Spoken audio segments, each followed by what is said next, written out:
traditional territory of the Lheidli-T'enneh, on which UNBC is located. My name is Neil Godbout. I'm the Executive Director of the Prince George Chamber of Commerce, and really happy on behalf of the Chamber members here in Prince George to be partnering with the University of Northern British Columbia to hold this forum. A little different for me to be doing this in the chamber role, but I've no longer my other role, as I tell people in the BC Chamber Network, I'm a recovering journalist, and so that's my role at the chamber. Before we get started, I'd like to introduce Elder Mike Bazoki to provide our elder welcome. Mike.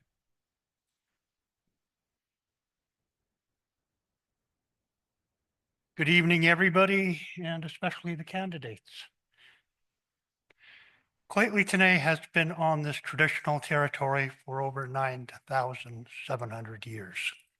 That has been documented through the various archaeological projects that have been done in the Prince George region, especially around the bridges. They have uncovered artifacts that have gone back 9,400 years, 9,700 years. And this has always been our traditional territory. Lheidli-T'enneh is at the center of 5 different language groups: Sekani, Carrier, Nuhalt, and Chilcotin. Over the years, Lheidli-T'enneh has utilized all parts of its traditional territory. Our traditional territory runs approximately 4.3 million hectares. Those of you who know the Prince George area, our traditional territory starts around just below Clucas Lake, goes down as far south as Hickson, and all the way down up the Fraser, to past Valemont in that little area there.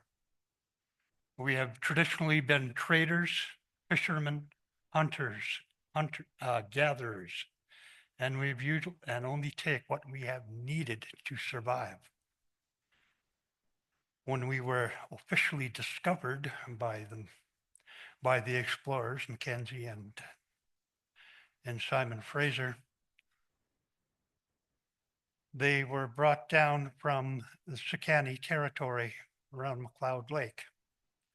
The Sekani called us carriers because we carried our dead for at least a year to 2 years.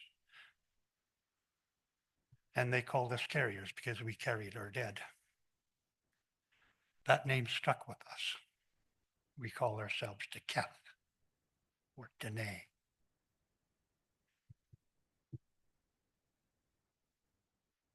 Like I said before, we traded amongst all the different nations in our general area. We're at the center of the 5 languages, and we traded with each of those languages. Greece, Ulican Greece from the Nass Valley area came down the Nass, made it down to Fort St. James area, went down Stewart Lake, came down the Nechako, and we took it over from there. One of the trade routes ends little outside of Valemont, and the other side of the Grease Trail ended in Nuhalt territory. That has been documented.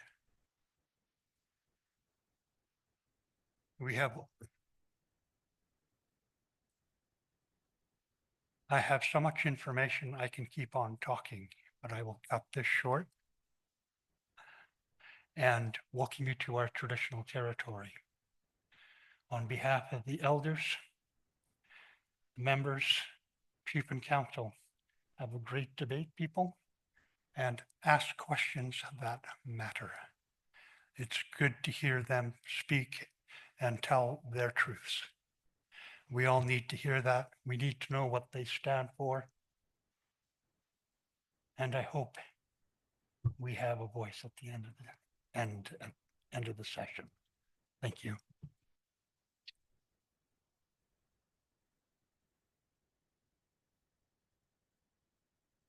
Thank you, Elder Mike. The pride in your community comes through. And so I'm proud of the UNBC community. I want to show off my UNBC alumni socks.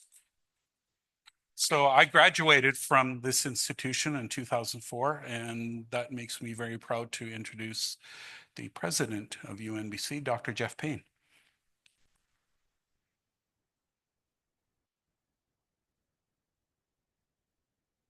Thanks very much, Neil. Thanks very much, Elder Mike, for welcoming us as well. Always an opportunity to continue to learn, and I really appreciate that. I would also like to acknowledge that our event this evening is on the traditional territory of the Lheidli T'enneh. Very respectful of that important relationship as we live, work, and play here. Neil, thanks very much. Nice socks. That is great to see.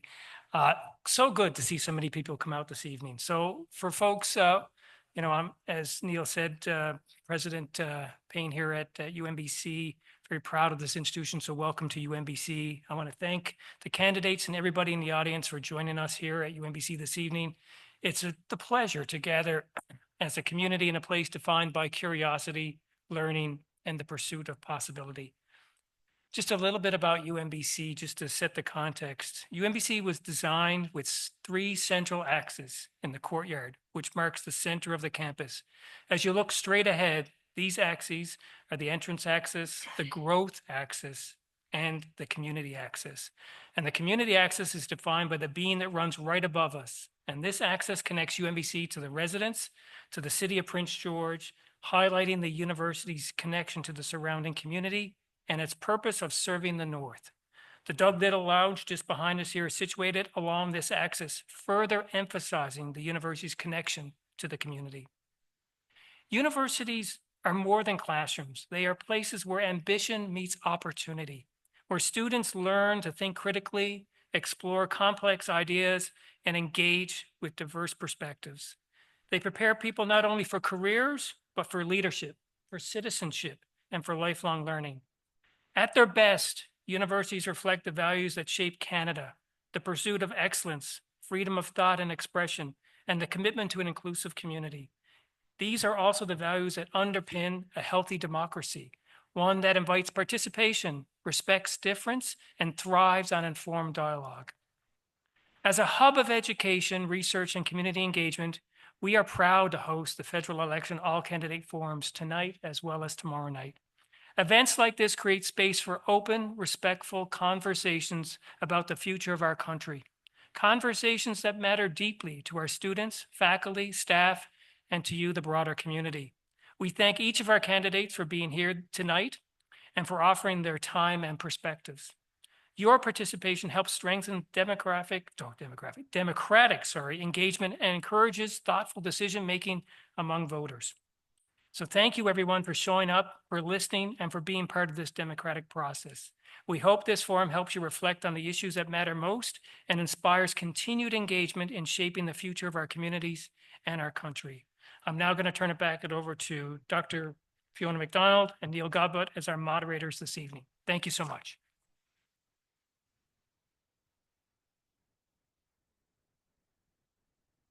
I sloughed off the tough job to Fiona, but I'll get to that in a second. Want to explain the format to everyone, and for the candidates, for many of them, this will actually be a fuller explanation of the format that we're going to do tonight. So tonight, each of the candidates will, I'm the timekeeper. So each of the candidates will have an introductory 1 minute to just introduce themselves and explain which party they represent, or if they're an independent candidate, and we'll do that. Then what we're going to do, and we're going to try and do 6 major topics. But 7 candidates, this could be a bit of a challenge.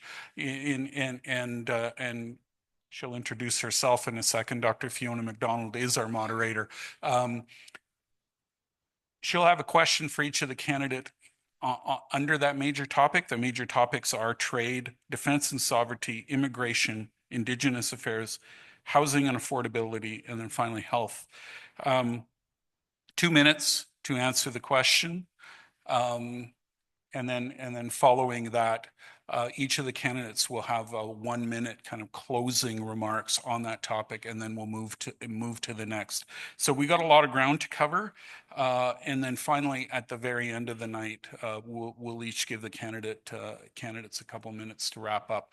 So we might not get through all 6. We'll try. We'll see where we're at after 5. Yeah. So candidates, I do want to let you know that once I turn things over to the Fiona, I'll be the timekeeper. If you see me wandering back to the podium here, you've got about 15 seconds left. So that's your visual cue. So a couple of housekeeping things. Washrooms are just down the hall, right here. Cell phones, of course. If you could put those on silent. And then the last thing I do want to stress, and I've been saying this for years for these kinds of forums that have been doing school board, local government, provincial, federal. I don't see a group of people here that I don't see ideologies here. I don't see parties. I see people in my community. I see my neighbors who care so much about this community and this country that they let their name go on a ballot.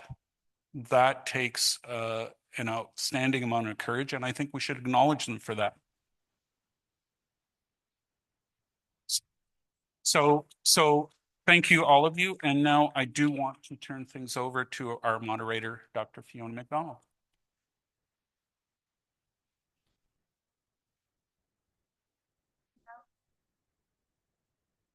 Help. Can you hear me now? Wonderful. Okay, tell me if it's too loud and I'll take it down a notch if you look like I'm hurting your ears.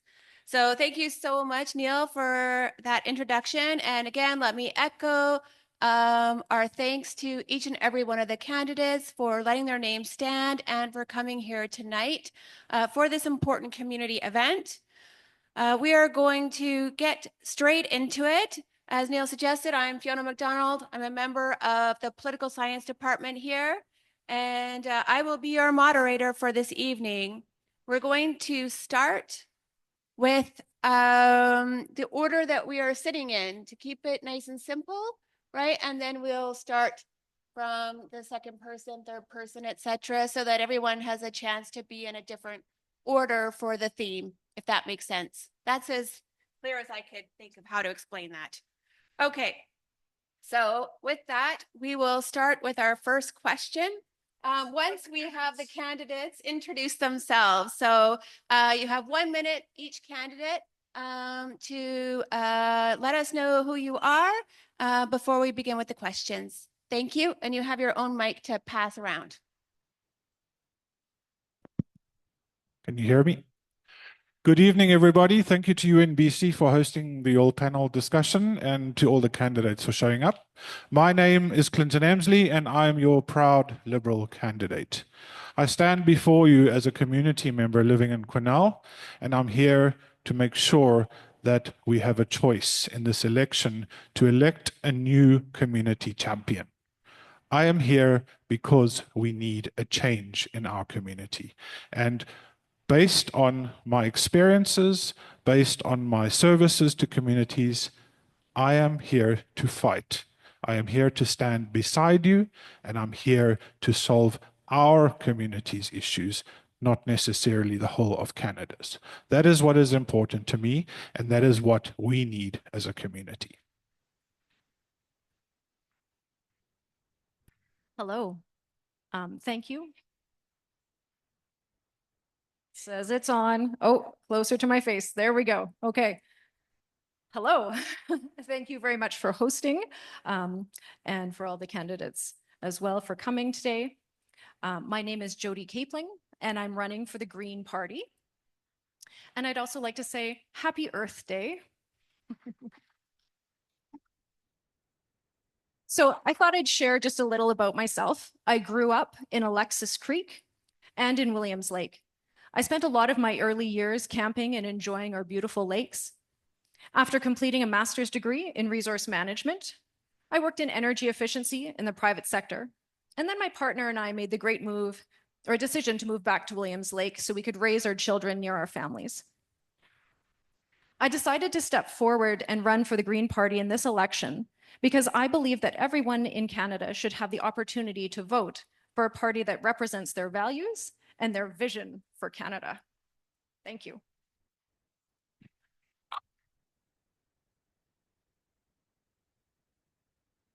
Good evening. My name is Rudy Sands. I'm the candidate for Cariboo-Prince George for the People's Party of Canada. We're very different than the rest. It's a different option on the all-you-can-eat buffet. We stand for true conservative values and policies. We're not career politicians. We don't pander to anybody. We don't play identity politics. We want to represent people first and all Canadians equally. That's what we stand for. We want to be fiscally responsible in order to get this country moving forward. In our view, we've been living well beyond our means, and we can't do that any longer. We need to cut spending, and then we'll cut your taxes. Thank you very much. Thanks for coming out.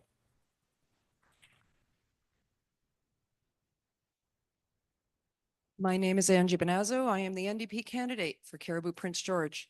I moved to the north, starting in Fort Nelson, moving down to Dawson Creek, down to Prince George, all the while working for the Northern Health Authority as a nursing assistant. It is within this framework of working with the Health Authority that I have a vast passion to preserve the healthcare that is being delivered to Canadians. You'll hear more about what I believe in as the moderator carries out the questions. Thank you.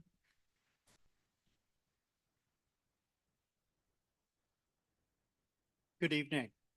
My name is Kenneth Thompson. I'm a Cornell-based lawyer.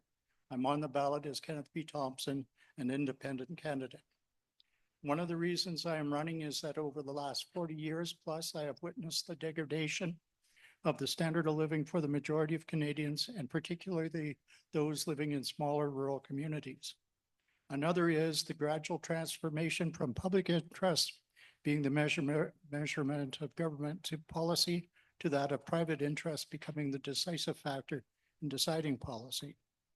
Another reason is that there are persistent issues that are not being addressed. The issues specific to constituencies such as Cariboo-Prince George are not what wins the party, national party's seats in parliament and allows them to form government or even to be the official opposition. So if I'm elected, I will be a voice for this constituency and nobody else.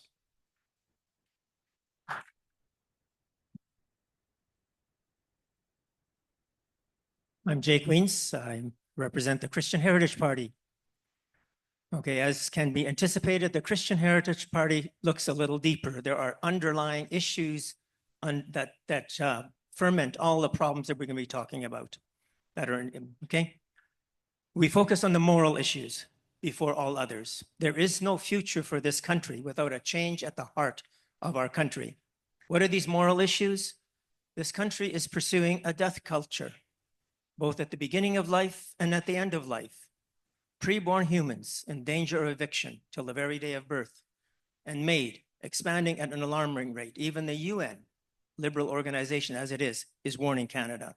These moral issues are also at the root of the death culture that put our younger generation at risk. Okay, they too need a change at the moral level of this country. Thank you.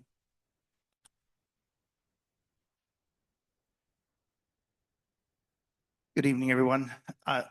President Payne, thank you for hosting us here. Elder Mike, thank you for the blessing and for your wise words. I love always following yourself or Elder McIntosh as well too, or the chief as well too. So thank you for being here. Thank you to all of you for being here. Thank you to our candidates. My name is Todd Doherty. I have had the honor of being your member of parliament for the last 10 years. 10 years ago, I stood before you and told you that I'd be the hardest working member of parliament and carry your voice from here to Ottawa. And I've done that. I've proven that I can work across party lines to get some of the most transformational mental health legislation in place. 988, Canada adopted a national 3-digit suicide hotline because of my work. C211 made Canada the first country in the world to adopt a national framework for post-traumatic stress disorder for first responders and veterans. Time. We did that. Thanks, Thank you. Todd.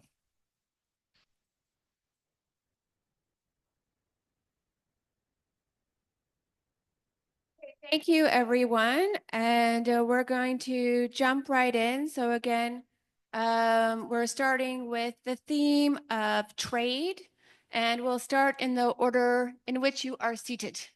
So question 1, what role would you like government to play in helping consumers identify products that are fully made in Canada from goods that were only assembled in Canada with American parts, or are just American goods received at the multinational Canada Distribution Center? That's a long one. Would you like me to repeat it? What role would you like government to play in helping consumers identify products that are fully made in Canada, distinguishing them from goods that were only assembled in Canada with American parts, or are just American goods received at the multinational Canadian Distribution Center? Thank you. You're starting. Bit of confusion there. I think the question is a valid one, and I think the solution is already in play. Since the trade wars began, we've started seeing Made in Canada stickers on all our shopping items in the stores. You can see it on the shelves, you can see it on the products. The differentiation between fully made in Canada and partly made in Canada, I think, can still progress a little bit further, and I'm not sure what the solution there would be, perhaps a different color sticker. But it gives us a choice, and that choice is a wise choice in terms of us as consumers. We can choose what we buy, and we can choose how we support our economy by buying local, which automatically strengthens our own economy.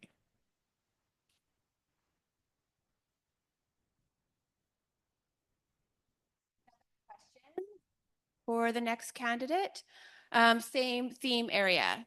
So the next question under the theme of trade is, what are the international opportunities you see to diversify Canada's exports? Would you like me to repeat? What are the international opportunities you see to diversify Canada's exports? Thank you. All right. So I think that one of the big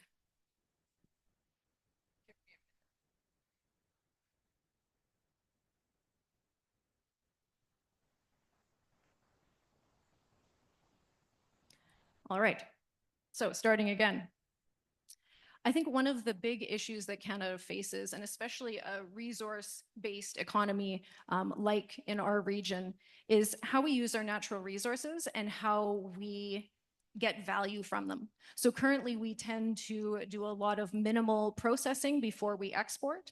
And so that's an area where the Green Party would like to see more value added, where we process our goods more, creating better jobs for Canadians before we ship them out to export. Now, with our changing relationship with our neighbors to the south, I think we're going to have to change how we export our goods. And so that is probably going to need to look at building different relationships with different trading partners and expanding our export markets. Thank you.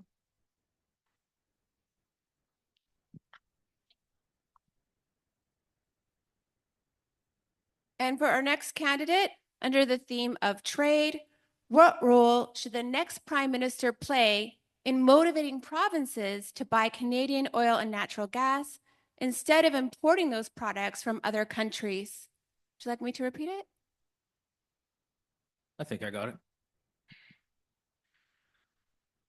Well, we do want to, as a party wants to appoint an internal trade minister to facilitate and encourage provinces to trade amongst each other. I'm absolutely for developing our resources, including oil and gas, building pipelines. That's on our platform. We want to get the economy going, start paying down our debt so we can lower taxes, get people good paying jobs. There's absolutely nothing that we stand against as far as developing oil and gas to benefit this country. So we're all for it, and we just can't wait to make it happen. Thank you. And for our next candidate, what should be the response from the next Prime Minister to the duties on softwood lumber? What should be the response from the next Prime Minister to the duties on softwood lumber?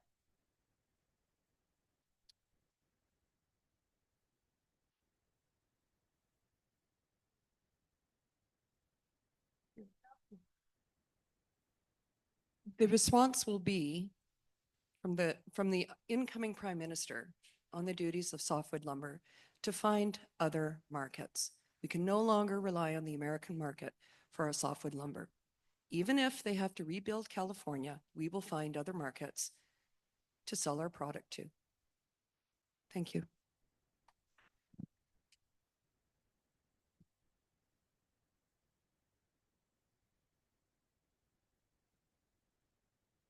Thank you. And for our next candidate, what role should the next Prime Minister play to encourage the removal of interprovincial trade barriers? Interprovincial trade barriers were put in place when this country was first being formed. Says they had a meaning back then. And a large part of that meaning was that different parts of Canada were better developed than other parts of Canada. And those new parts of Canada were looking to protect their local industries so they could get them off the ground instead of being entirely reliant upon other parts of the country, as well as providing opportunities for their own citizens. We've gone a long time past that now. We have established various industries in various provinces. A good example is the wine industry. Southern Ontario has a flourishing wine industry. BC has a flourishing wine industry. But there are still obstacles in terms of BC wines appearing on Ontario shelves and vice versa.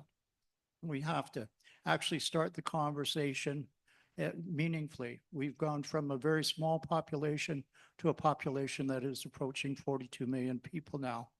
We now can sustain multiple producers in multiple provinces, and we don't need those trade barriers anymore. We just need to have open discussions about that. I understand Premier Ford of Ontario is making great steps forward in coming into agreements with other provinces in terms of opening up their markets.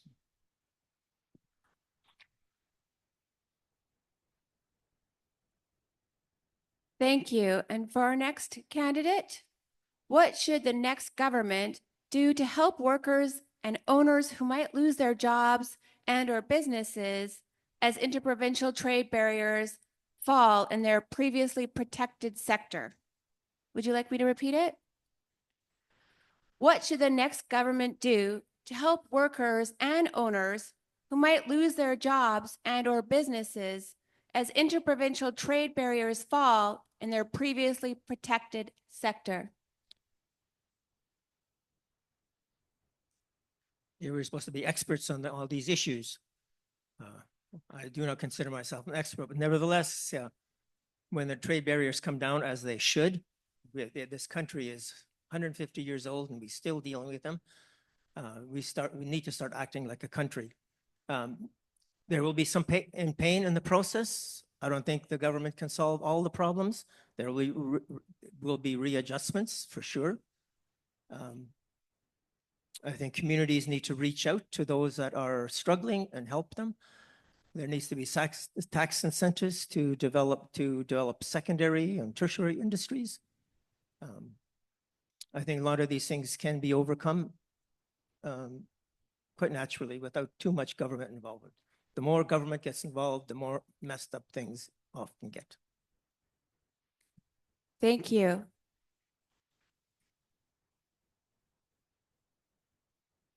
And our last question in the area of trade. The Conservative Party of Canada has pledged to remove as many interprovincial trade barriers as possible. How will you convince the dairy farmers in your riding that exposing themselves to potentially overwhelming competition from other provinces is good for their businesses? Would you like me to repeat it? Okay. Well, I think that's a great question. I think we are facing an unprecedented threat to the south of us, but let's be very clear. The crisis that we face as a nation isn't just because of Donald Trump to the south of us. It's because of the 10 years of the painful policies and the punitive policies that we've faced and tax regimes that we've faced under this Liberal government. We have to do everything in our power to remove the interprovincial trade barriers. And that means working with industry. That means working with stakeholder groups so that all are on side. I believe that by removing interprovincial trade barriers, we'll unlock unlimited potential within our own country and billions of dollars towards our own national GDP. It's a way that we become less reliant on the US, and it's something that we need to do.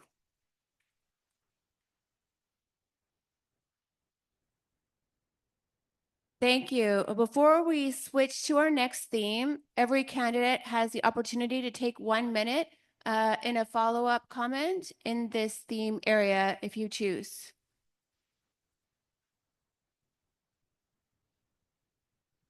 If you choose not, then pass the mic. Thank you. Did you want it? It's okay. I want to talk about forestry because it doesn't get talked about enough. We've lost approximately about 40,000 jobs right here in our province. Mill closures. For every forestry job that is lost, 3 to 5 other jobs are affected by that. And why is that? Because our Liberal government has failed to secure a softwood lumber agreement for 10 years. And our provincial NDP have punished, absolutely decimated our forestry sector. The question regarding the tariffs, I believe that was the question that our NDP candidate was posed to them. Those dollars need to go back towards our industry. That is absolutely decimated by tariffs, by no secure or consistency within the policy and the regime. And we need to secure a softwood lumber agreement, finally, first and foremost.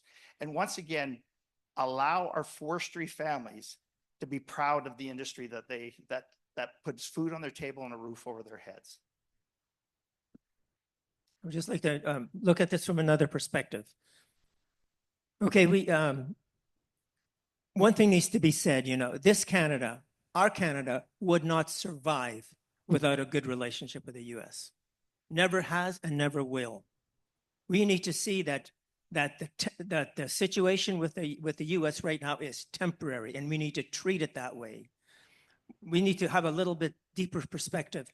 The administration in the US is simply trying to fix their house of cards, financially speaking, which is even in poorer shape than the Canadian house of cards. They're trying to fix their problem, and we should respect them for that. I wish our politicians were as focused on fixing our financial problems as they do theirs. We've got to look at this issue as temporary. We have to look at it in the sense we've got to move back to a good relationship with the US. There is no other way for Canada.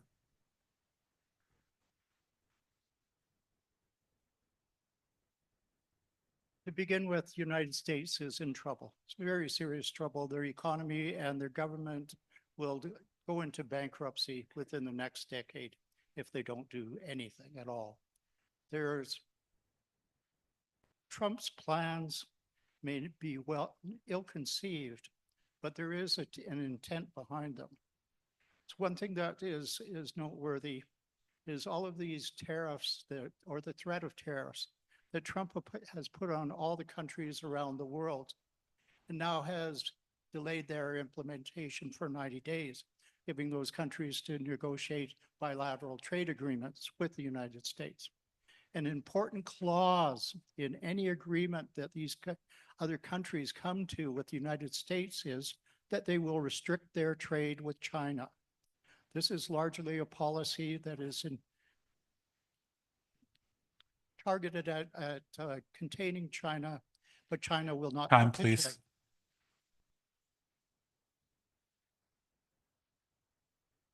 The tariffs on softwood lumber go back a very long time. 25, probably 30 years. I would caution the Conservative candidate saying that our BC government is a regime. That is inflammatory language.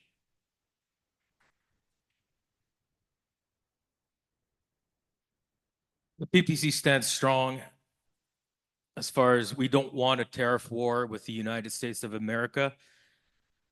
It's not comical, but people consider that it is comical. We can't win a war against the United States of America when it comes to tariffs. We rely on them. They don't so much rely on us. We need to come to the table. That's what we're prepared to do. To have a free trade with them and Mexico. And we're the only country that doesn't want to sit down and have a trade agreement with them. They're just south of the border. We've had a long-standing relationship with them. There's no reason we should have a trading war. It's economic suicide. Thank you very much.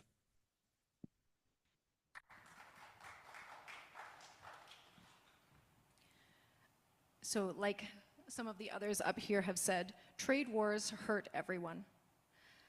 And the future of Canada's trading partnership with America has never been more uncertain. But there's an opportunity here. By standing up to America's inconsistent policies, we can pave a way for a fairer, greener economic future, one rooted in sovereignty and Canadian independence. Thank you.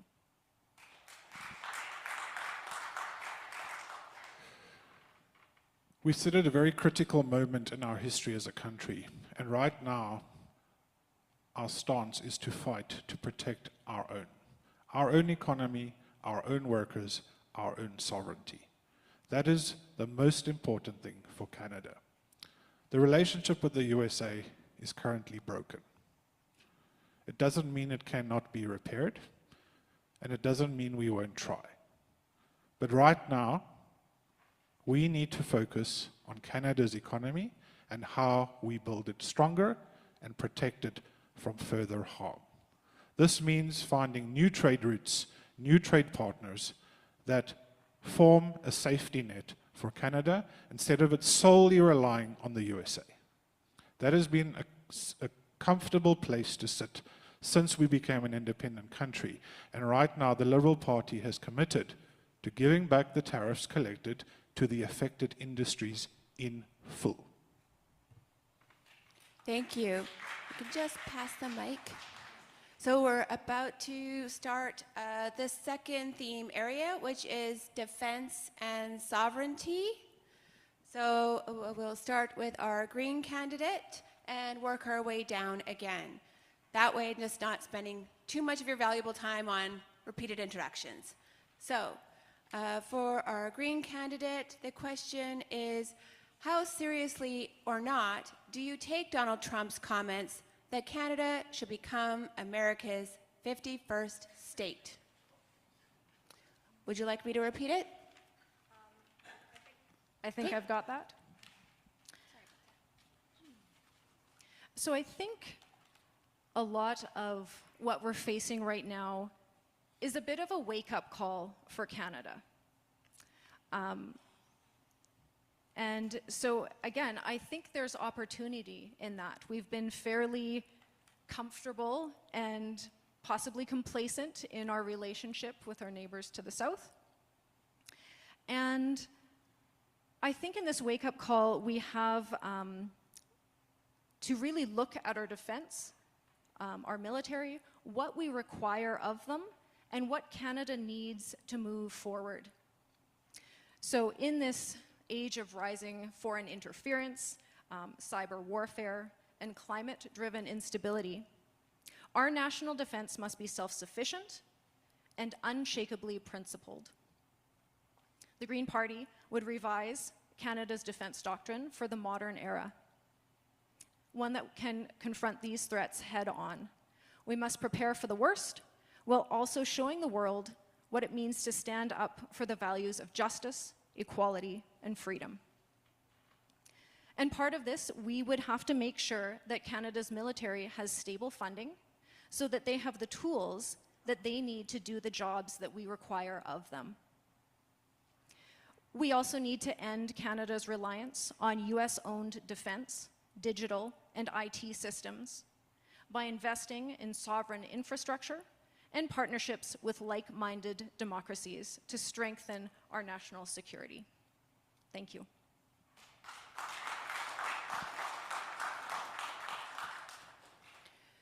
Thank you. And following in the theme of defense and sovereignty, our next question: who should Canada partner with to upgrade its military equipment, if not the United States?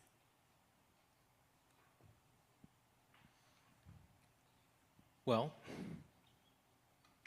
I believe we should keep our partnership with the United States. As I said, I don't see a reason why not.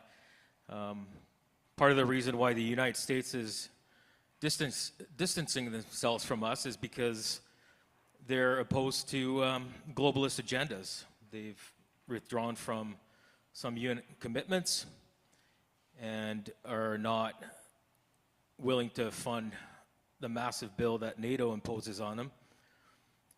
So we're open to having any sort of contracts with other nations, but any nation that's sovereignty is threatened by those same globalist agendas shouldn't be a partner of ours, as the PPC stands for true sovereignty, and we don't want to have any relations with foreign entities that try and infiltrate our government. So for national security, we want to stand on our own and stand with those who take the same position. We have to defend our borders. We have to get our military back on track. And unfortunately, it's hard to do these days because we have such a problem dealing with foreign interference and influence from countries such as China and others. So we have to be careful if we want to be truly sovereign. Thank you very much.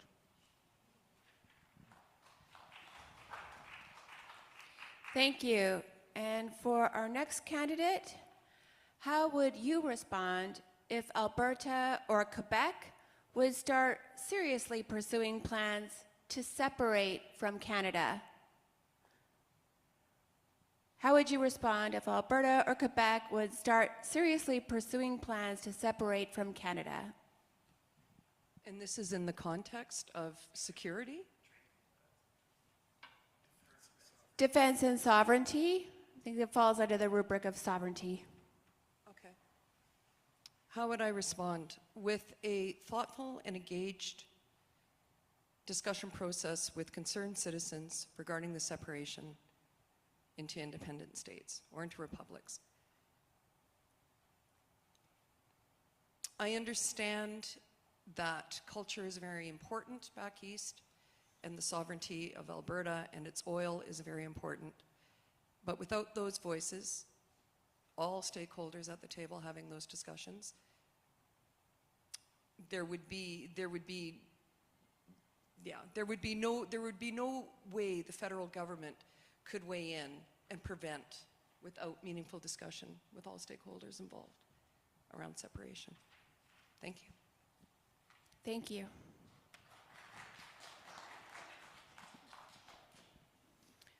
And our next question, under defense and sovereignty, how would you encourage more young Canadians to pursue military or police careers? Well, the easier part of that, the answer to that question is our military, we have to start to reevaluate what is our role of the military in this country.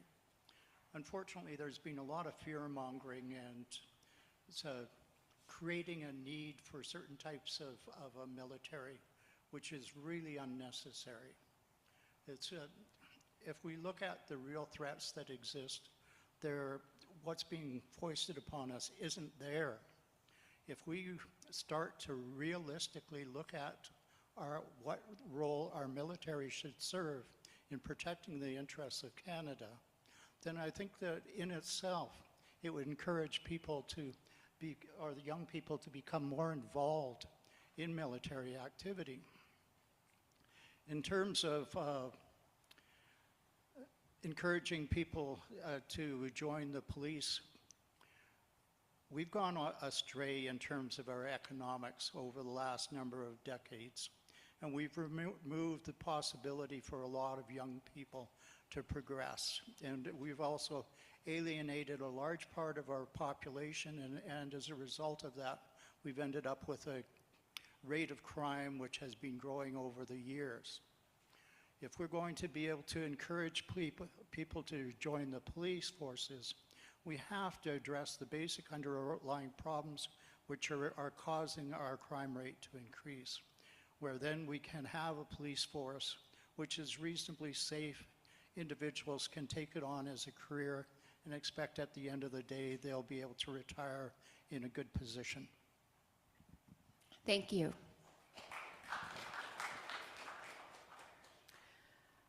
The next question under the theme of defense and sovereignty: how much and what kind of military assistance should Canada be providing to Ukraine? How much and what kind of military assistance should Canada be providing to Ukraine? I would probably say none. None. Let Europe solve their problems. Okay, Canada has been involved. Can I bring it up? I don't know if I can bring it up. I know we've sent gender consultants to Ukraine. Is that helpful? Are we a wise country? I think when it comes to defense, we need to worry about the interference that we are receiving from Asian countries. I know that the Liberals have just done a major election interference study. You know, that is very much like asking the fox to check out the security of the hen house. The Liberals, the rumors are that they are benefiting from a lot of this interference. This is the area of that needs to be fixed up somehow. It's unbelievable what is happening in Canada. Our country, you know, should we be involved in a war on the other side of the world? I don't think so. Thank you. Next question on defense and sovereignty: how should Canada pursue an independent policy on its armed forces when our military is so closely integrated with the American armed forces? Yeah, that's a great question. Going back to some of the other questions that we have with respect to equipment and what have you, one of the biggest issues that we have is the interoperability of our equipment that we use, that our military uses. And so we are so closely aligned with the U.S. that and our other allies that we need to make sure that whatever equipment that we purchase, that it is consistent with what we're seeing with our neighbors. As we move forward in this new world, we have to have some sound thought on how we move forward. And it's going to be something that the next Prime Minister and his cabinet really have to take a look at. We are 10,000 recruits short due to domestic and international campaigns. You know, the question that was had about recruitment of military and first responders, and we're at an all-time low in morale. Why would anybody want to sign up for either when first responders and police and military are being hunted by people on the streets and being targeted for violence, where our military has to buy their own socks and rucksacks? We have to overhaul our Canadian Armed Forces and rebuild it up to the proud force that it was. That includes buying equipment and looking after our soldiers so that they can complete their mission and come home safe. and be safe and sound here at home.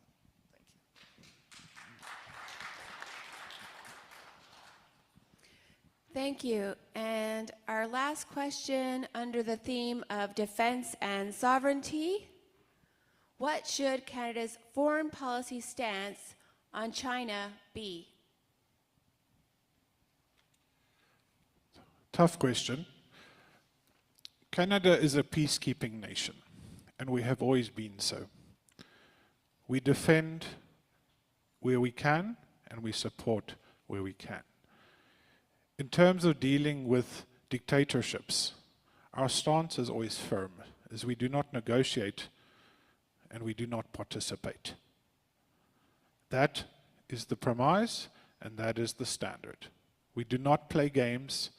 We do not create tangled messes of intricate spy games with countries that we do not necessarily want to deal with. There's a lot of propaganda out there, and that's exactly what it is. None of it is true, and none of it can be proven to be fact. The fact of the matter is, we have a government in Canada that fights for our rights, for our country's specific sovereignty, and we will work with the partners that respect that and stand for that.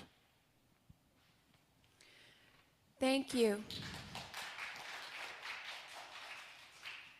And once again, on this theme, before we move on, every candidate has the opportunity to follow up on any of the questions under this theme for 1 minute each.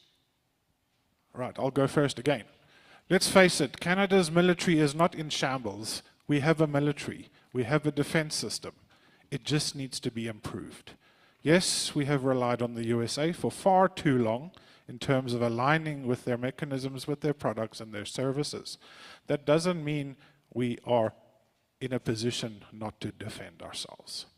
Canada funds the military. It can do more, for sure. And we have committed to our NATO targets of 2% by 2030. This is not an easy task to achieve. It requires billions of dollars of investments. And we can only do that gradually if we are to build our economy at the same time. The world is a scary place right now. And we need to defend ourselves in case we are attacked. And that is the simple truth of the matter. It's not an easy solution, and it's going to take a long time to get it to the place where we need it to be.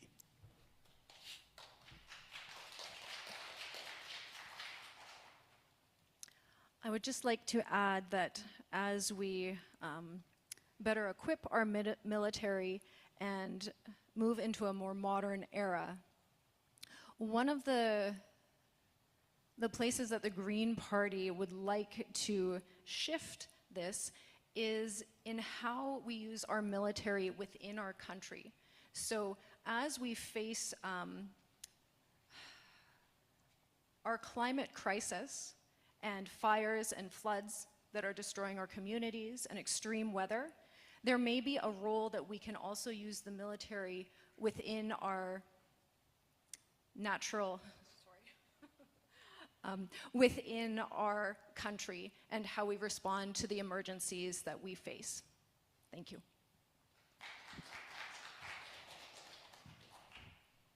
I'm a deputy sheriff here in Prince George. I trained for 4 months at the JIBC, and the same facility has trained foreign Chinese in our police training techniques. We've all heard of the Huawei interference as far as communications. We've had Chinese army train on our ground. It's simply not acceptable, and no wonder the USA wants to distance themselves from that. Who could blame them? As far as Ukraine, we spent $20 billion. That's $500 for every man, woman, and child in this country that you could have spent on other things. Their history goes a long way. We have no business getting involved. We just want the war to stop. Thank you very much. What needs to be mentioned is Arctic sovereignty and security, and it hasn't come up yet. The NDP is committed to working with Indigenous stakeholders in the north to develop deep sea ports, to pave runways, to have roads going in and out of the Arctic. The Russians have already put down a titanium flag at the top of the Arctic Circle. Canada has to get busy to fortify its north and its interests in the north. Thank you.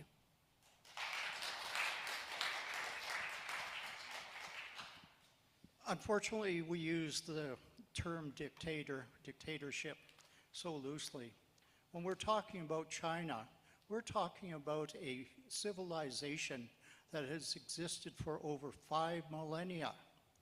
Who are we to tell them that they have to change their form of government to abandon their civilization? Russia has existed for a couple of millennia. Why do we have a right to tell them that they have to change their government, their civilization? We promote fear-mongering in the West, largely because we've been taken over by corporations. Back in 1952, Dwight Eisenhower, in his final speech to the American people, as he left the presidency, he warned the American people about the emergence of the military-industrial complex. It has taken over. Time, please. 2 points I want to touch on. China first. China is an unreliable actor. We should not trust them. We should be going in eyes wide open with any discussions. They've proven that they cannot be trusted by infiltrating our elections. 11 candidates over the last election where we know that we're influenced by China. China has set up police stations within our country. And I want to touch on our military, what Clinton said. Our military is in tatters. I sat on the National Defense Committee. It is in tatters. When I asked our senior-most officer of the Canadian Armed Forces if we could protect our northern borders, the answer was no, because of the domestic and international challenges that we have and the campaigns that we have. Jody, you mentioned using our military in domestic incidents like floods and wildfires. That's happening, but we need to do more and we need to bolster it, and that's a great example of what we can do with our military. Time, please. I think if when we look at Canada, we've got one of the longest borders in the world, and our army is the smallest. We cannot possibly defend it on our own. We need to work very, very closely with our southern neighbors, and we have far more in common with the United States than disagreements. We need to work closely with them, and if we integrate with them to a large degree militarily, I think that would raise the pride in our military as well. Okay, Canada is foolish to think that we can go it on our own. We can't. We've got to work together with our southern neighbors. We have far too much in common not to address that. Thank you. Okay, we'll be starting with, yes, the PPC candidate for our next theme area, which is immigration. So our first question: what additional support should the federal government provide, if any, to assist businesses to recruit and retain international workers?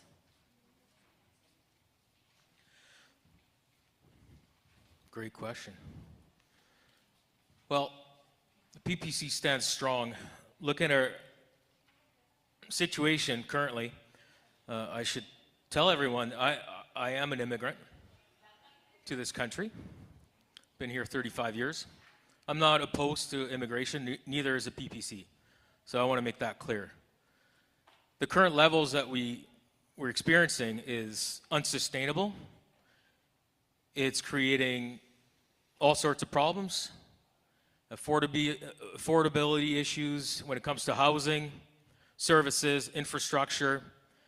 The PPC wants a moratorium when it comes to immigration for at least a year or two until things cool down, settle down. It's unfair for immigrants to come to this country and not have the services they deserve to integrate into our society. As far as foreign workers, it's the same issue. You're getting cheaper labor. They're not treated fairly in most cases. And they contribute to the same issues overall. It's also, I want to point out, I'm disappointed we don't have more students here tonight, or unless they're really older. But entry-level jobs are the foundation for anyone who wants to start their life, as far as responsibility, learning a skill, being on time, all those things that need to be implemented as you start your life. And those foreign workers, unfortunately, have taken all those away from our younger generation, and it's a shame. Thank you very much.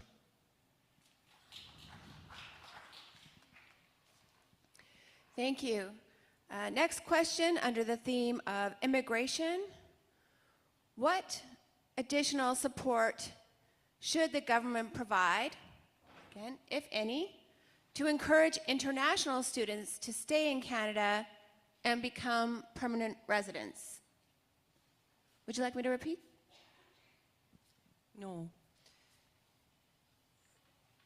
Canada has, all of the provinces have a big problem with overcharging international students. We're seeing this in Prince George. A lot of, like, classrooms are not filled now because of shifts in the immigration policy. What supports, it primarily, what should be fixed is international students coming here, being allowed to take programs that they want to take rather than being stuck in ridiculous programs. They get, sometimes, I've heard this in Dawson Creek, they get pigeonholed into programs that they don't want to be in, and they're charged exponential amounts of money. This needs to stop and be repaired at a national level.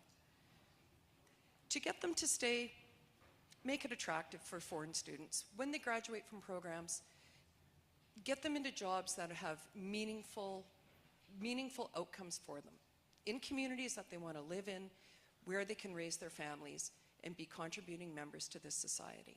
Thank you.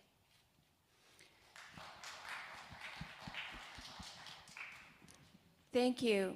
Next question on immigration. What should the federal government do, if anything, to better integrate immigrants into Canadian society? Would you like me to repeat? No, that's fine. No, that's fine. We only have a certain capacity to assimilate immigrants into the country. For the last number of years, we've far exceeded our ability to assimilate an immigrant population as it comes into Canada. We're running a real risk at this point in time of ghettoization, which many countries in Europe have experienced, and in fact the United States is experiencing it as well at this point. We need to have immigration at a pace where we have sufficient resources to provide and support their assimilation into our population. I know from personal experience.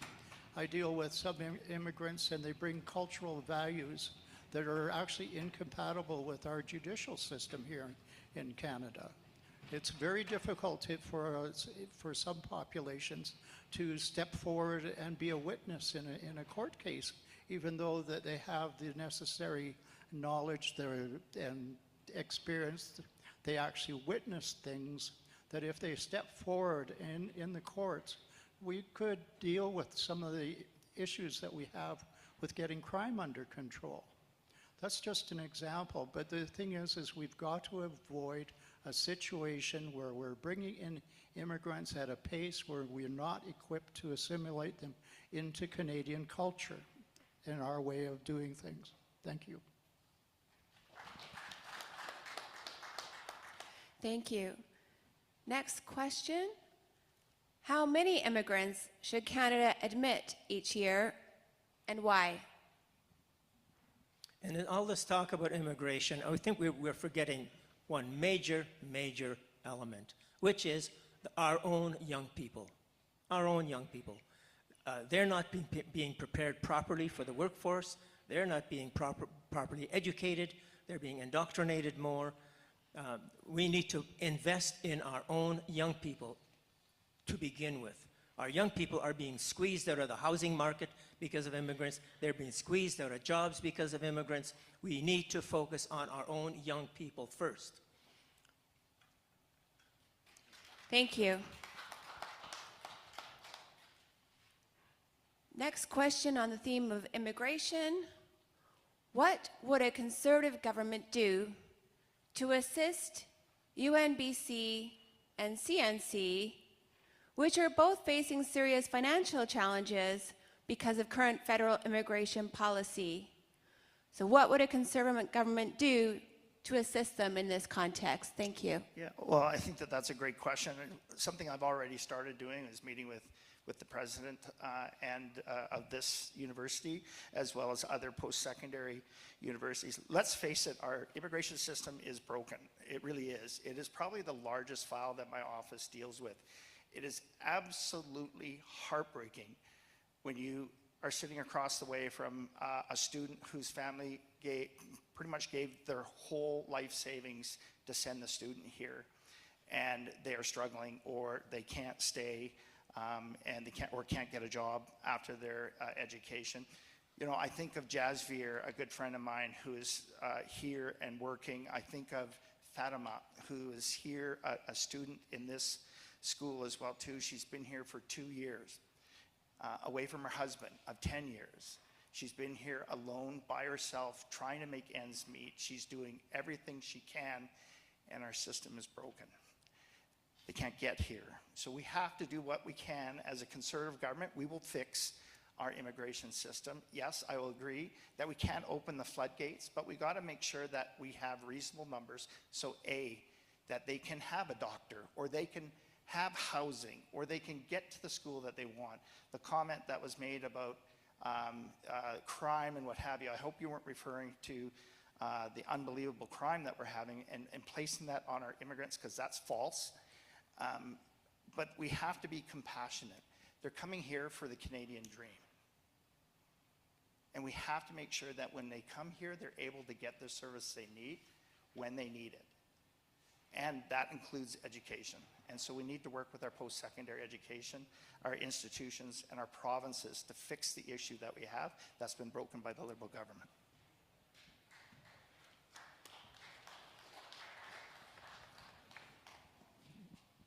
Thank you, and we'll pass the mic up to the front first. Thank you. So our next question: what should the federal government do to encourage immigrants to settle in this riding? Right. Immigration is my wheelhouse. I am an immigration consultant, and I own a practice of 7 lawyers that work across Canada in this industry. My hair is going white because of dealing with our immigration department and the challenges that are currently in place with no transparency in processes and a lack of communication either with the public or with the industry that best serves it. My role going forward, should I become MP, is to work very closely with our immigration minister to reform our immigration system to be more economically robust, aligned with the needs of our economy and our country. The question was related to our rural communities, and therein lies an arm of our immigration program that needs some serious attention. There is no alignment with rural communities at this point in time. There are pilot programs here and there, but there's nothing specific that aligns with serving the needs of all rural communities. And that is going to be a primary focus of mine going forward into the role of MP. Finding programs that work for our employers in alignment with our economic needs without putting our own workers at risk. Thank you. Our last question under the theme of immigration. How would you support or oppose federal government incentives to raise Canada's birth rate to reduce reliance on immigration for population growth? Would you like me to repeat it? How would you support or oppose federal government incentives to raise Canada's birth rate to reduce reliance on immigration for population growth? All right.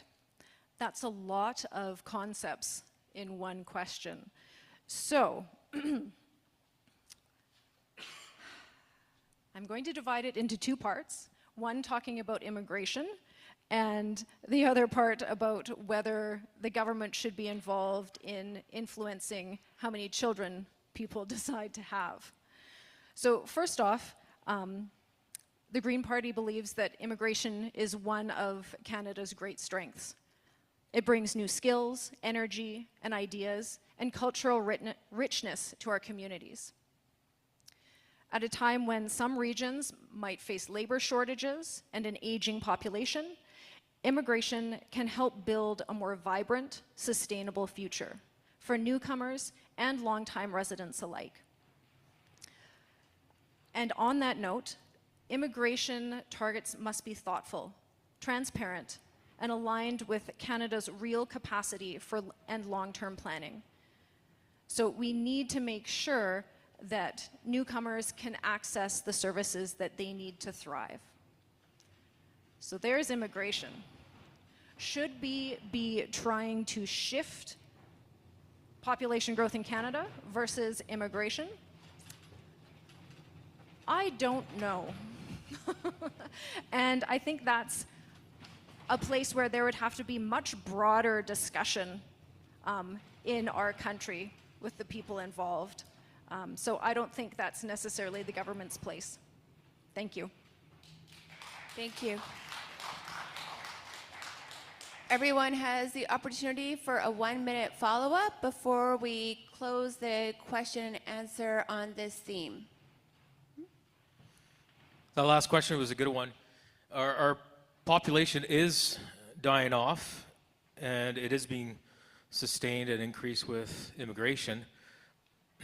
It's essentially being replaced. And coming from France, one of the reasons I decided to agree to come here is because the situation 35 years ago in France was not that great. Socially, immigration has destroyed much of the country, economically as well. And as you can see now, 35 years later in Europe, it's an absolute nightmare. Nothing against people who want a better life, that anyone can understand that, but it's just not sustainable. We need to encourage families here with affordability issues, housing, interest rates. Maybe if we only had one job to sustain a family, Please. we could have more children. Thank you.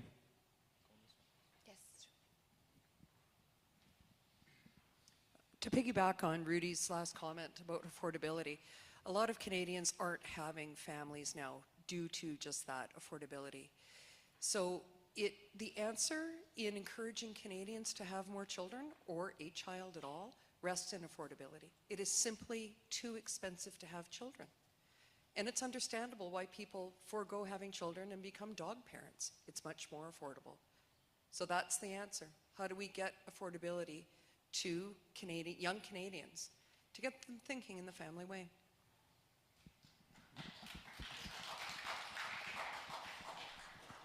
I think my friend misunderstood my comment. I'm not blaming crime on immigrants. I'm saying that there is a difficulty in assimilation. So we have to pace immigration at a pace where we can assimilate people into our culture, our civilization. In respect to what immigrants mean to smaller communities, they are filling many roles. I'm sure there are individuals in this crowd who would understand when I say Shishriya Kal or Pakio Sap Salama. We have a number of immigrants in our community, and we can reach out to the immigrants in our community and make them feel welcome. That's an important issue. We just have to pace it at a pace where we can assimilate. I think we need to understand that the reason we do not have a replacement population birth rate anymore is because we're terminating too many pregnancies. Births are the future of our nation. If we do not value them, we're only destroying ourselves. Immigration should have, and if we do follow immigration, we need to follow several principles. It's got to be legal, absolutely legal. And it's got to be limited so we can absorb it properly. So our young people are not squeezed out of jobs and whatnot. And the goal for immigration must be integration. We all know what's happening in Europe with their ghettoized sections in their communities where police are no longer able to go. We cannot let that happen in Canada. The goal must be integration. I'm going to talk about the incentivizing Canadians to have more kids.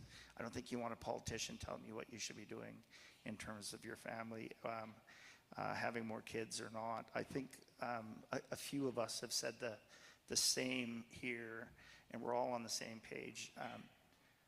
Affordability is huge. 2/3 of Canadians are reporting that they are $200 away from insolvency at the end of every month. 2 million Canadians are accessing food banks. It's getting harder and harder to make ends meet.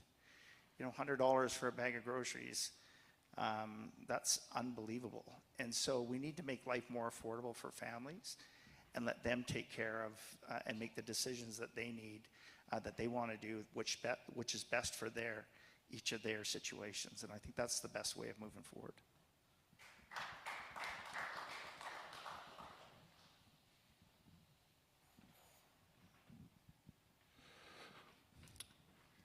Canada is an enormous country. We're the second biggest landmass country in the world with a very small population. The reality that we sit with, that not many people know, is that over the next 10 to 15 years, 60 to 65% of our workforce is nearing retirement ages. That's not a good economic problem to have, and hence our immigration system. Our immigration system is a beacon amongst the international community of success. Is it perfect? By no means. Does it need improvement? Of course. But it is here to help us build our economy. It is here to provide us with the skills and the resources where we need them, when we need them. And for that, we need an immigration system. On the question of making people have more children, that's a personal choice, and of course it comes down to affordability. Time, please. Thank you. So yes, it has been echoed many times, affordability is likely a factor in people's decisions about whether to have a family or not. But I think one thing that hasn't been mentioned is hope. When people, and myself included, are thinking about having children, what do we see for their future? And we do need to address some very serious issues with our society, one of them being climate change. Do our children have a future? How are we going to make this happen? So we need to think about how we're going to build a vibrant green economy so that people feel the hope that they need to have children if that's their choice. Thank you.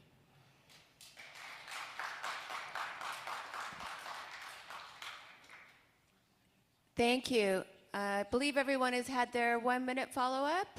So we will be moving on to the next theme, which is Indigenous Affairs, starting with our NDP candidate. So the first question, and please just let me know if you'd like me to repeat. I'll stop asking if you promise to tell me if you would like me to do so. How's that? So first question, why would you support or oppose a law that would classify denials of the harms caused by Indian residential schools as a hate crime? Oh, please repeat. That's very dense. Can you go again? Repeat it, please. Yes. Why would you support or oppose a law that classified denials of the harms caused by Indian residential schools as a hate crime?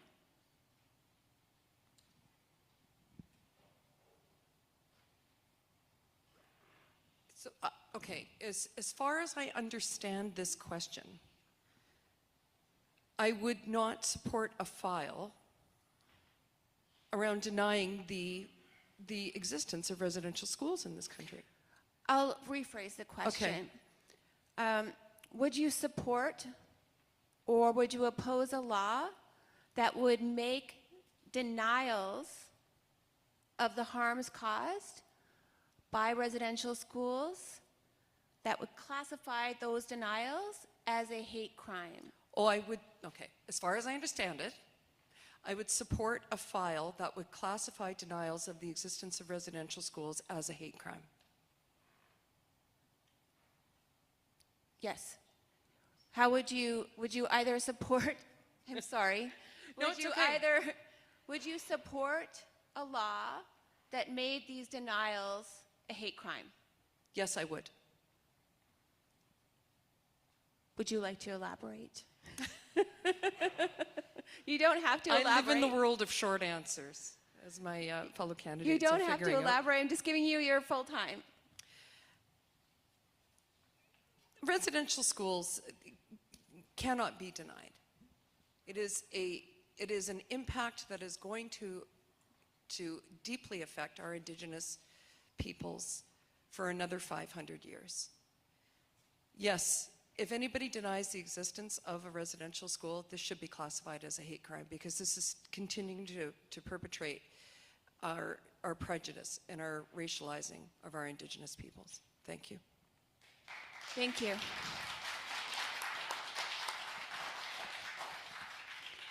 Our next question on the theme of Indigenous affairs. What degree of control should First Nations have over major development projects on their traditional territories? That's an easy answer. So why are Indigenous people less than other Canadians? We have a full right to say what happens to our land. Why do they not have full right to say what happens to their land? The reconciliation is a complex question. It's unfortunately the federal government from the outset of this nation has been acting as the wise parent who is dealing with an incalcitrant child. It's unfortunately, this is particularly true here in British Columbia, where land was set aside for various Native groups, and then progressive governments thereafter, governors, made decisions that, well, they don't need that much land, and took it away oftentimes because that those lands that were given to the natives, the Indigenous people, were resource rich. They have a right to their land just as much as we do. Like if you buy a piece of property and the mineral rights haven't been stripped of the title, well, then you have the mineral rights. The Indigenous people have just as much right to the land as any other Canadian. Thank you.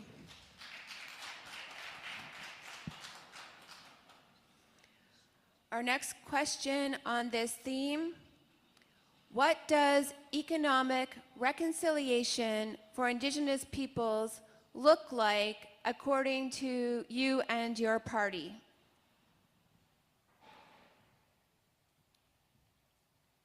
I think the end goal ought to be, must be, that eventually we will all get to the place where we are Canadians, not hyphenated Canadians, Canadians. That must be the end goal. How long it takes to get there, we don't know, but that must be the end goal. The Creator has placed us here. We were born here, many of us probably are immigrants. I'm an immigrant. We came from places where we lost absolutely everything. The Creator has placed me here. The Creator has placed them there. Do we not have similar rights? Our end goal must be to all be Canadians, period. Not hyphenated Canadians, some having more rights than others. We must all be Canadians. That's the only way Canada will ever be able to move forward. Thank you. Next question. How would a Conservative government work with Cindy Blackstock, Mary Teague, and other Indigenous leaders to safely and successfully transfer child welfare control to First Nations? Well, that's a great question. Reconciliation is such a buzzword. What we've seen over the last 10 years is we've seen First Nation pitted against First Nation pitted against non-First Nation, and not a lot done. We need to make sure that all of our children, all Indigenous children, are looked after. And so we need to have Indigenous elders, Indigenous resources around the table to make sure that we're developing Indigenous policy. Our policy that we have in our platform, we had Indigenous leaders around the table to do that. There is no Indigenous policy unless you have our First Nations around the table to help develop that. That includes our children. We need to do everything in our power to make sure that not another child is lost or injured or faces unbelievable circumstances. Thank you. Thank you. Have you passed the mic? Thank you.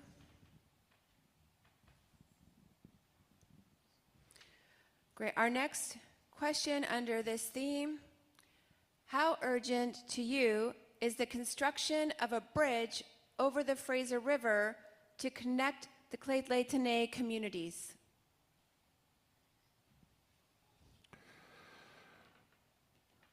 As a member of a marginalized community myself, I stand as a defender of those communities. For me, standing as a loud voice and a beacon of hope to those communities is what I stand for and represent. Building bridges is part of reconciliation. And reconciliation is what we need to recognize every human being in our country as an equal. Equal rights, equal privileges, equal opportunities. And building a bridge between the two communities will join them in allowing them to trade between each other, to join each other in their lives and their cultures and in their celebrations. It is a human right for communities to be connected. And if they are separated by nature, we need to find a way to join them together by man-made structures. Thank you. Next question on this theme: what does economic reconciliation look like for you and your party?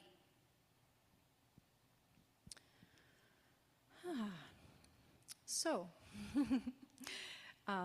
Indigenous sovereignty and self-determination are at the heart of the Green Party policy.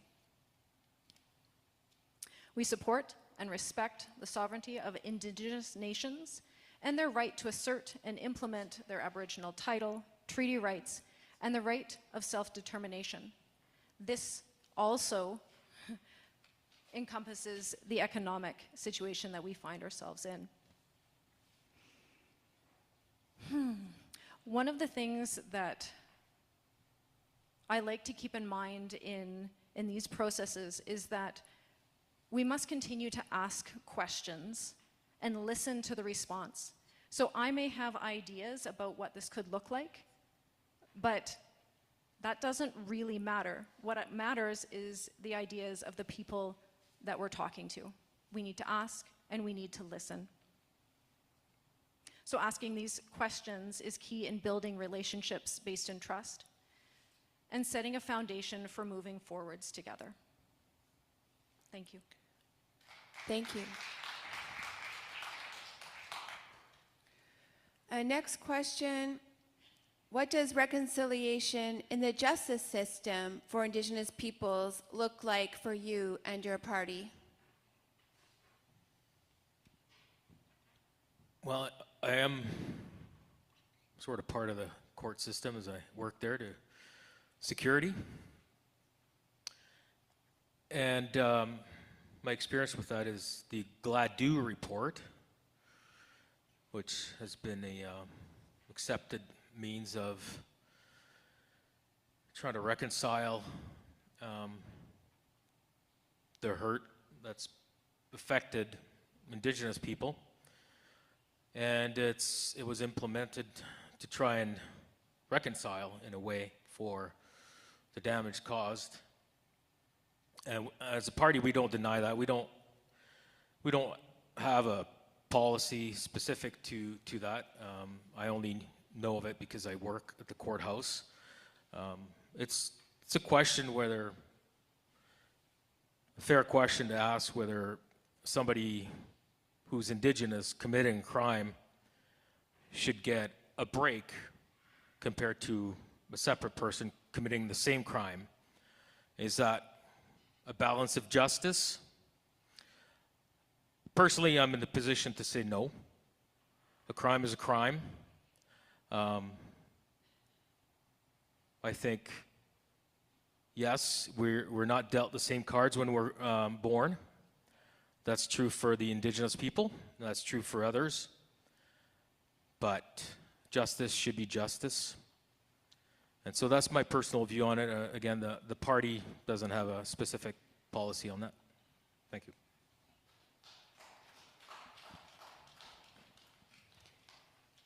Thank you. And each candidate has 1 minute to follow up on this theme area. Hi, I wanted to touch on the bridge over the Fraser River. This is an issue that I'm very well aware of. I worked with Chief Logan and council on this, as well as our city and other proponents on this. Listen, that bridge is needed.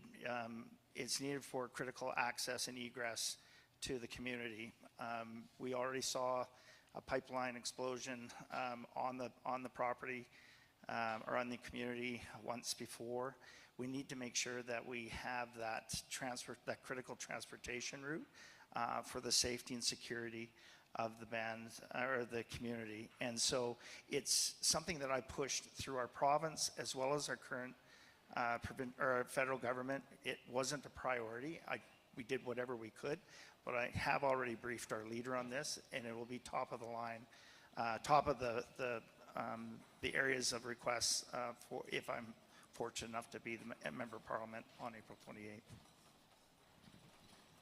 A lot of the policies that Canada is pursuing with respect to First Nations is to keep them as a separate people. As a separate people group, they will never be able to contribute to the culture of Canada the way they should be able to. They have much to contribute, but again, the goal must be that we all move towards being Canadians, period, not hyphenated Canadians.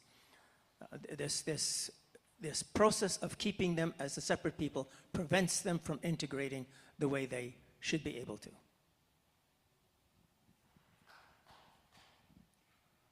In respect to the justice system, there's a difference between law and justice. Now, it's when it comes to dealing with an Indigenous person who comes before the court, there's oftentimes a number of factors that have to be considered that the population generally doesn't have to contend with. Intergenerational hurt is a big issue within the community. And it doesn't matter whether you're Indigenous, Caucasian, or whatever race, the justice system takes into consideration the person who comes before the court. Law is a different thing. Law defines the scope of how we can respond. But in terms of assisting Indigenous peoples moving forward, we have to look at improving infrastructure on reservations. There has to be adequate housing, there has to be adequate infrastructure. Clean water is an issue that's Time, been please. persisting for 50 years.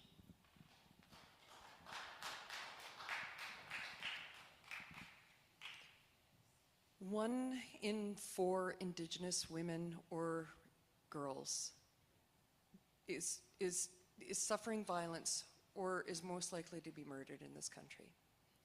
The NDP commits to having a red dress alert system going nationwide when any Indigenous woman or girl goes missing.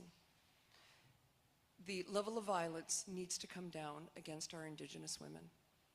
It is a genocide against Indigenous women in this country. Thank you.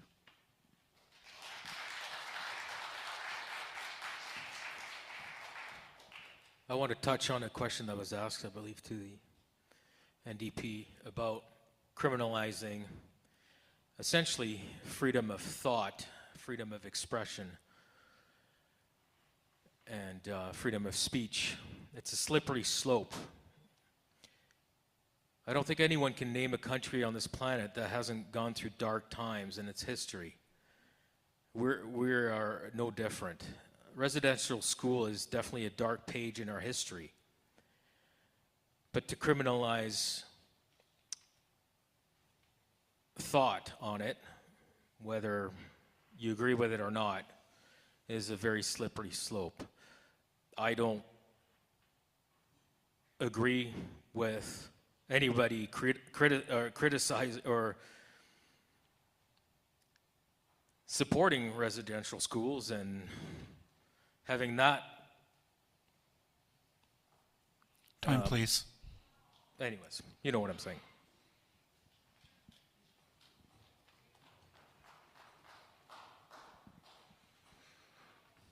The Liberal government has done a lot for the First Nations in our country over the last 10 years. Is there more to do? By sure.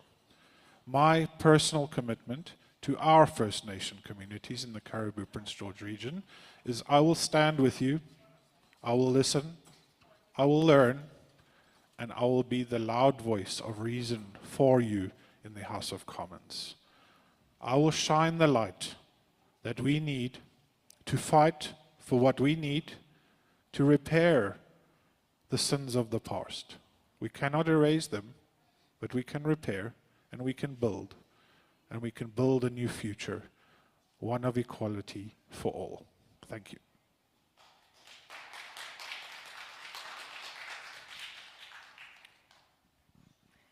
Thank you. Due to the constraints of time, we are not going to be able to cover every area. We are going to tackle one more theme, housing and affordability. So our first question in this theme area, what would you and your party do to encourage home builders to build smaller and more affordable housing options for Canadians? Well, first off, I don't represent a party, but it's this issue I've... That's how you know I'm assigning the questions randomly. Back in around 1995, the federal government stepped back from creating single occupancy residence in this country. That's the beginning of this affordability problem. Now, in terms of encouraging developers to do it, I think that's entirely the wrong approach.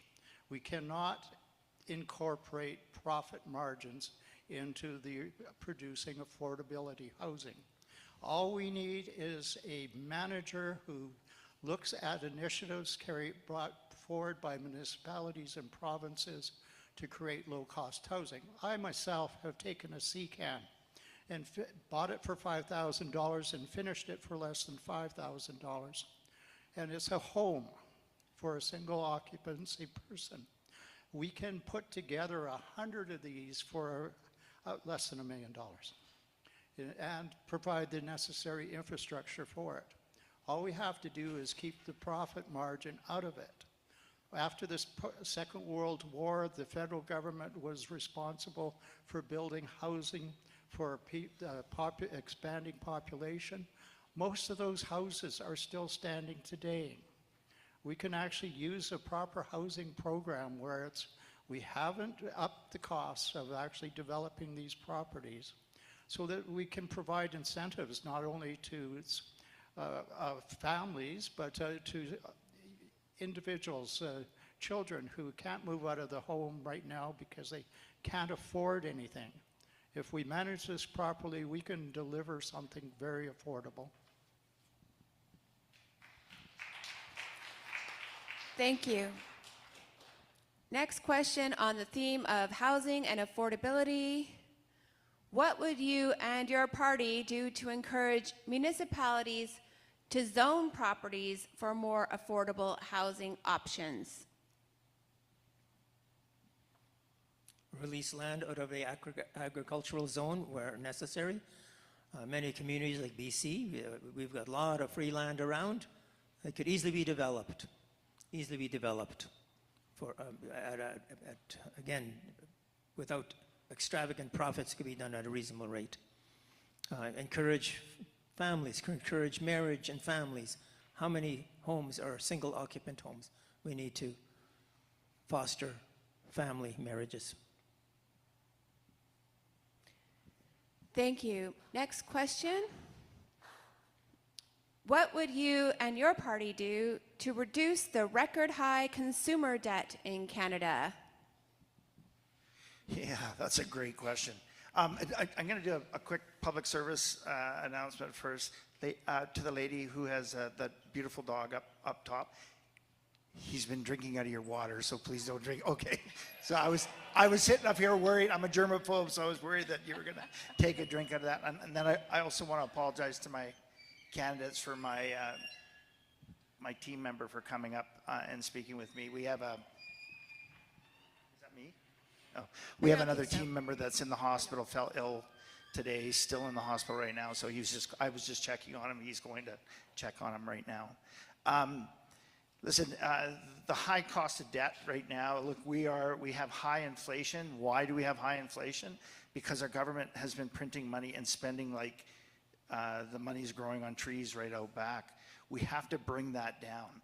Our leader, Pierre Poilievre, has said that we are going to incorporate a dollar for dollar, no different than how you manage your households. For every dollar we spend, we're going to have to find $1 of savings. That's responsible government right there. And we have to make sure that we are living within our means. We can't continue to go the way that we're going. The Privy Council just released a report. I have no idea why we're not talking about this. That's the Prime Minister's own council just released a report recently that said if we continue within the same trajectory in 15 years, people are going, because we'll have such a country of that will be so poor, people will be going and illegally hunting and fishing just to put food on their plates. We have to do and be better. And that's a responsible government that's living within their means and helping Canadians be able to put more money in their pockets. We are going to cut income tax by 15%. We're going to make sure that our seniors can afford to buy groceries. It's what we have to do. It's the right thing. Thank you.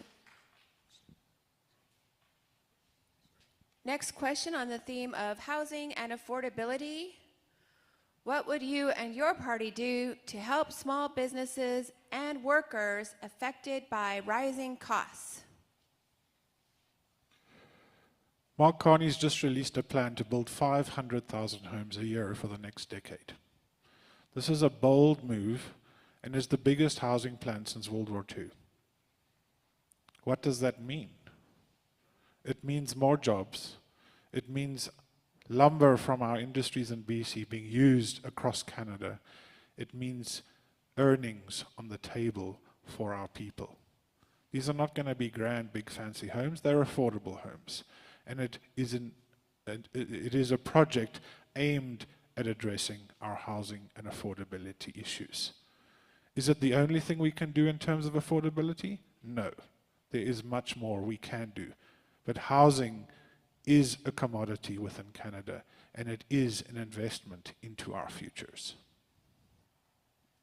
Thank you. Next question. What would you and your party do to reduce the poverty rate in Canada? All right. So the Green Party has a couple of policies that would directly address this. One of them is lowering the income tax for ordinary Canadians. So the first $40,000 of income would not be taxed at the federal level. Another way that the Green Party would address affordability is introducing a permanent windfall or excess profit tax on large corporations, including banks, grocery chains, and fossil fuel companies, to prevent profiteering at the expense of Canadians. So one of the Green Party's views is that housing is a basic human right.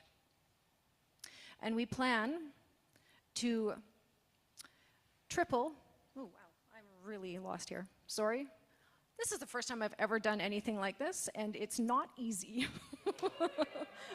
Okay, so our plan for affordable housing would build permanently affordable homes over the next 7 years with an aim to triple Canada's social housing stock.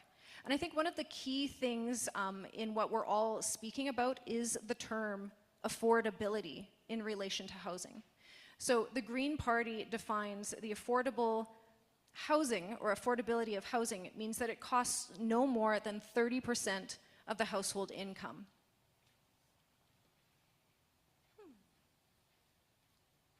All right, thank you. Thank you.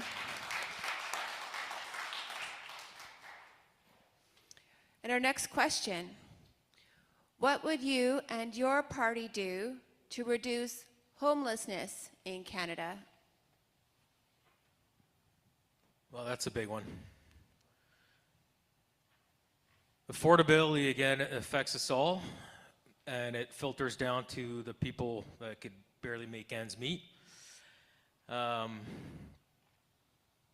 We have to cut spending at the federal level. We have to cut foreign aid, foreign wars, subsidies, all sorts of programs that are just wasteful spending. That's the only way we can pay back the debt to our central bank, get the inflation target down to 0 from 2%. That'll filter down to any loans or mortgages that you get. We have, in this country, the most resources per capita, and as far as wealth goes, we're the richest country in the world per capita when it comes to resources. That's where the money is. We have to get the red tape out of the way. We have to get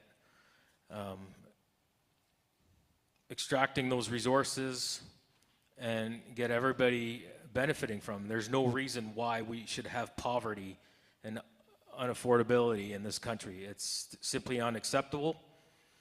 Of course, we have the opioid crisis. I just want to touch on that. It affects a lot of people. It's a weapon. It kills a lot. It ruins the lives of many. Puts my life in danger every day I'm at work.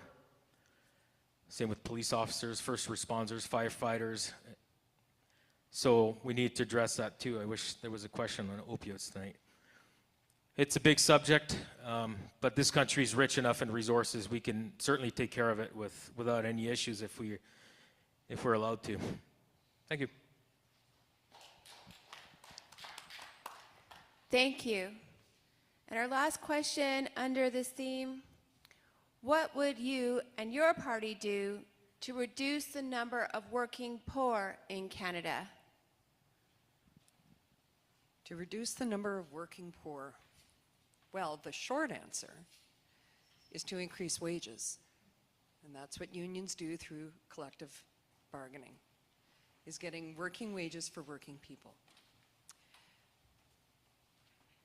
We need to nationally increase a minimum wage, a national minimum wage standard. This can no longer rest in provincial jurisdictions. A national minimum wage standard would impact greatly that level of working poor that goes on out there. Somehow reducing these part-time hours that people work. People have to work multiple part-time jobs to work more than full-time just to make ends meet.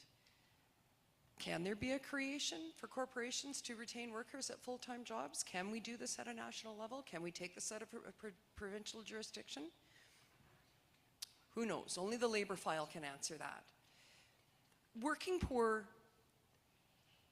due to affordability, people start living on their credit cards to feed themselves. It is a slippery slope when people get into the poor category. By increasing wages, by creating more full-time work at a national level, this could have an inroad into reducing the number of working poor, and it's just the start. I don't have all of the answers. Thank you. Thank you. Again, due to the constraints of time, we weren't sure exactly how many candidates we were going to have. We're lucky to have a full house, so we're not able to get into every theme area. With that in mind, we'd like to offer this last 1-minute round for you to speak to this particular theme, or if there is something that you did feel was pressing that you were unable to speak to, you can use this final 1 minute. Again, it's a champagne problem that everybody came, and we're very happy about that. So with that being said, everyone has their 1 minute in this theme area, or if there's another statement that you want to make. This is the final stage, yes. So you have an opportunity to respond to this theme or something more broadly that you wanted to cover in this citizen forum. Who's up first? It's up to you. I'll take it. The biggest problem in Canada is that over the last 4 or 5 decades, private interest has become the focus in Parliament. It used to be the primary purpose of our federal government is to look to the public interest. And the moment we start to look at public interest through the lens of private interest, we get the kind of problems that we're facing now. Look at what's happened in terms of health care. We're finally building new medical schools. The first medical school to be opening is in Western Canada. In 55 years, it will be in the fall of 2026. Our population has doubled, and yet we haven't improved our resources in terms of meeting public needs.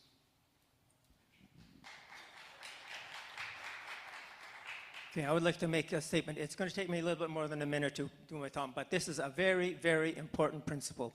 As you've all seen, we've talked about problems, essentially existential type problems. And the more our government gets involved, the more confusing it gets. Okay? And this is the reason why. Our country and our politicians are refusing to recognize as good and basic building blocks of our humanity as well as our country. Ottawa, the rest of our country, has been deliberately closing its eyes to the treasure in the room, the future of our country.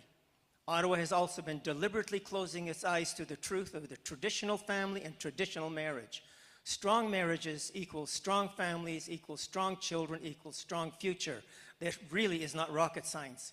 These are the primary building blocks of every healthy and strong country. And the more we refuse to see that, the blinder we will get in all the other areas. Our governments are becoming more and more impotent. Time, please. Impotent in solving any of the problems. Sir, Okay? sir, time, please. Thank you. Thank you.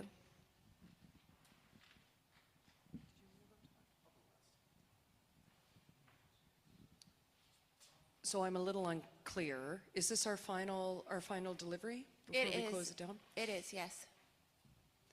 So Canada has very big, complicated problems, but nothing that we can overcome because we are a resilient nation. A vote for the NDP is a vote for a different voice in government.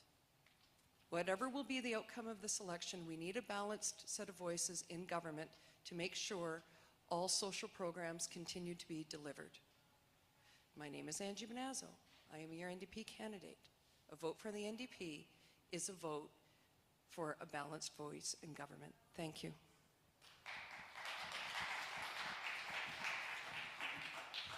Thank you, everyone, for coming out. I'll end on a comical and terrifying little tidbit at the same time. If you were to live 1 trillion seconds, you would have to live for 31,000 years. Our national debt is $1.368 trillion. We can't keep that going. We can't keep printing money. The PPC is committed to cutting spending, getting rid of the debt, and going back to a gold standard. Speaking of gold, I love gold. All precious metals. The Bank of Canada has 0 gold reserves. We have US treasuries, and we're trying to have a war with them. I'll leave you on that note. That's a little bit of a critical thinking exercise for you. Thank you again for coming out. I'm Rudy Sands for the PPC. Have a good night.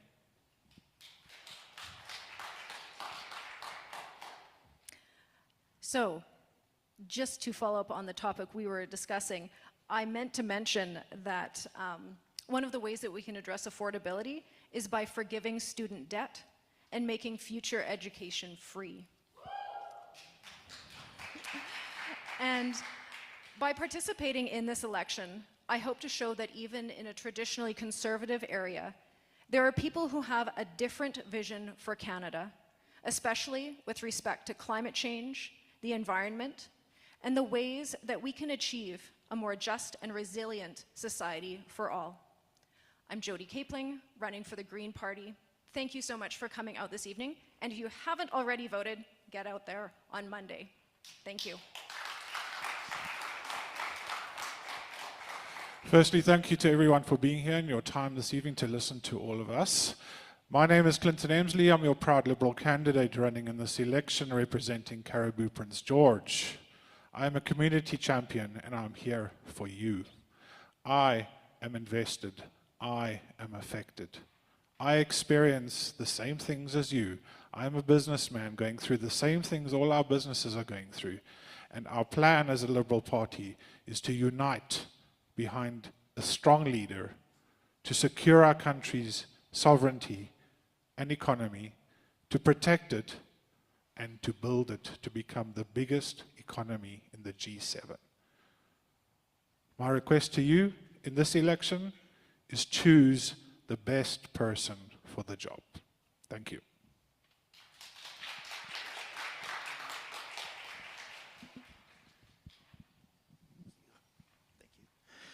First, I want to say thank you to all of our candidates that are here. Jody, again, you said it right. We all put our name forward to do the best that we can for our region. We believe in our communities. We believe in our country. We want to make the best for our country and our region. So thank you for that. And thank you for all of you for being here and being respectful. It is not that way all the time. I have been your member of parliament for 10 years, and I've been a steadfast champion in terms of mental health and wellness, addiction, suicide prevention in our communities, and I will continue to do that. We have so much that we need to do. Rudy, you brought up the opioid crisis. Sadly, we never talked about it. Over 50,000 Canadians have lost their lives since 2016. That is a crisis that we need to stop. We need to do everything in our power to stop that. And I hope on April 28th that I've earned your support. And let's put Canada first for a change.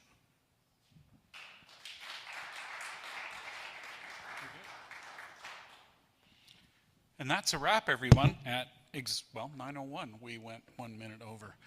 Thank you so much for coming, and let's thank the candidates again.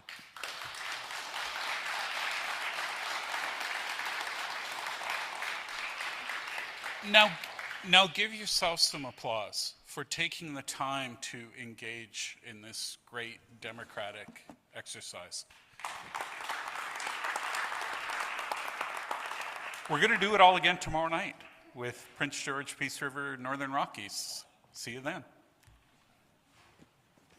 One more thing.